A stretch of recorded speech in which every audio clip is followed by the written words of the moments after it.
Une exposition est organisée en ce moment au Musée des civilisations de Chang et jusqu'au 30 octobre 2023 sur le thème « Indépendance du Cameroun, libérons la mémoire ». Elle retrace en images, couleurs, livres et émotions l'histoire de l'indépendance du Cameroun, un parcours de près d'un siècle de vie. Dans des décors immersifs avec plus de 300 illustrations, l'exposition comporte une dizaine d'audiovisuels, des archives historiques, des témoignages inédits des familles des grandes figures de l'indépendance, rescapés, personnel militaire, religieux, avec l'intervention de plusieurs artistes contemporains pluridisciplinaires. Le leader politique et charismatique Oumniobé, qui s'était rendu 3 fois aux Nations Unies à New York entre 1952 et 1954 pour réclamer cette indépendance, ne la verra pas. Il a été assassiné le 13 septembre 1958. L'UPC a demandé à intervenir sur 3 questions.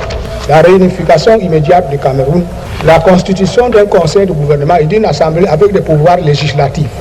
Et enfin, la fixation d'un délai pour l'octroi de l'indépendance au peuple camerounais. L'indépendance a été proclamée le 1er janvier 1960 par le Premier ministre Amadou Ahidjo.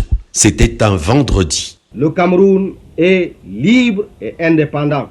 L'exposition montre les processus qui ont conduit à l'indépendance et à la réunification du Cameroun. Elle est implantée sur 240 mètres carrés et comporte 6 espaces thématiques et un couloir de la mort. La première section raconte le Cameroun sous la colonisation, depuis le protectorat allemand jusqu'aux dominations françaises et britanniques. La seconde section est consacrée au bourgeonnement de l'esprit d'indépendance. L'accent est mis sur la montée des nationalismes. Une troisième section présente les différentes étapes vers l'indépendance et la réunification. On y aborde les élections de 1956, l'avènement d'Amadou Ahidjo, les jeux d'acteurs avec la poursuite de la guerre du Maquis, la conférence de Fumban, etc. La quatrième section est consacrée à la guerre de libération du Cameroun. Elle fait la part belle à l'interdiction de l'UPC, l'entrée au Maquis, la mort de Oumniobé. La section 5 est un regard d'artiste sur l'indépendance avec un focus sur ses figures majeures.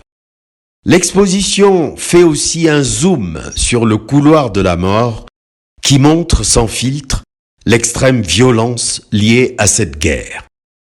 L'exposition qui brosse différents autres aspects, dont les rôles joués par les femmes et les chefs dans la lutte pour l'indépendance, se clôture par les œuvres contemporaines qui contribuent au devoir de mémoire et donnent déjà un aperçu de la vision de la jeunesse sur cette histoire.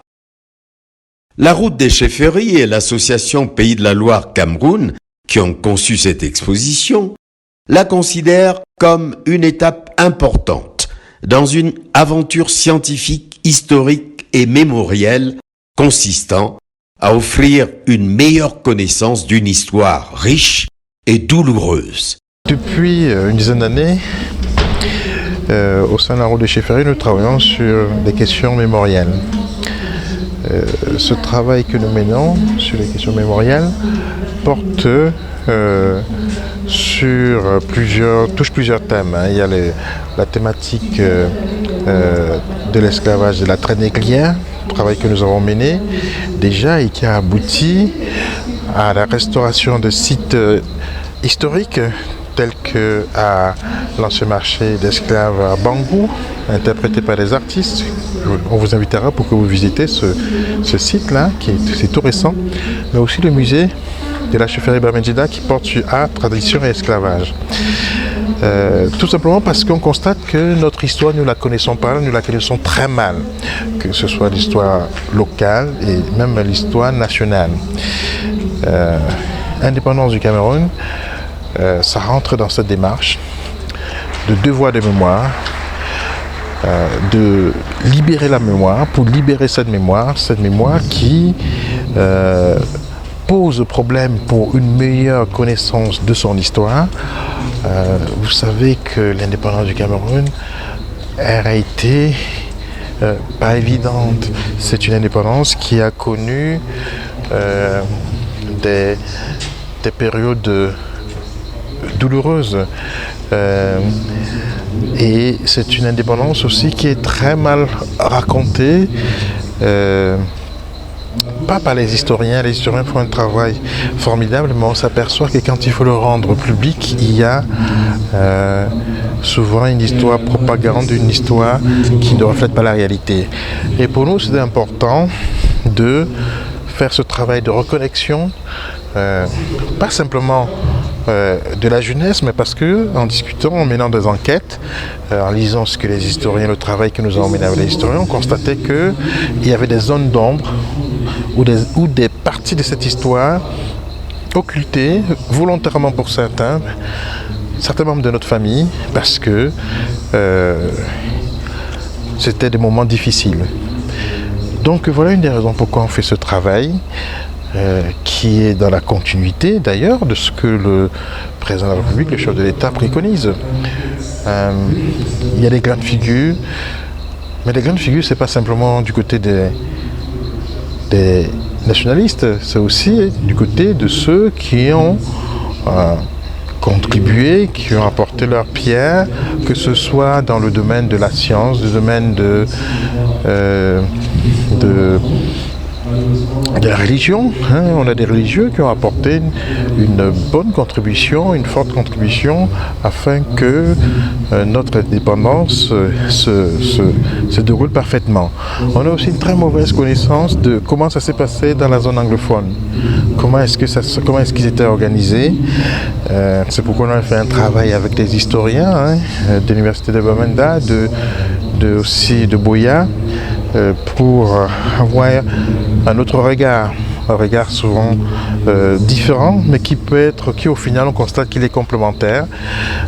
Quand on voit le rôle qu'a joué par exemple John Godfontia par rapport à la réunification, quand on voit aussi le rôle de Salomon Tandemuna et autres. Donc voilà les raisons qui nous ont poussé vraiment à faire ce travail. Au total, cette exposition nous pousse tous à contribuer au dialogue et à la libération de la mémoire. Mémoire dissimulée par les institutions étatiques, mémoire cachée par certains qui, de près ou de loin, ont vécu ce processus, mais mémoire force pourtant pour bâtir une nation forte, sans vide historique, plaie de la conscience collective nationale et internationale. L'exposition au musée des civilisations de Chang se poursuit jusqu'au 31 octobre 2023. Pendant cette période, de nombreuses activités se dérouleront autour d'elle, visites organisées pour les jeunes et des ateliers à leur intention au musée et dans les établissements scolaires et diffusion de films en rapport avec les indépendances. Le musée est ouvert tous les jours de 9h à 17h. Les prix d'accès vont de 300 francs pour les enfants à 3000 francs pour les adultes non résidents. L'accès au musée sera gratuit pour les étudiants le mercredi et le samedi. Un catalogue de l'exposition a été publié. Il reprend les principes de l'exposition. Il coûte 30 000 francs. Après Chang, l'exposition ira à Edéa, Douala, Yaoundé, Maroua et Nantes en France.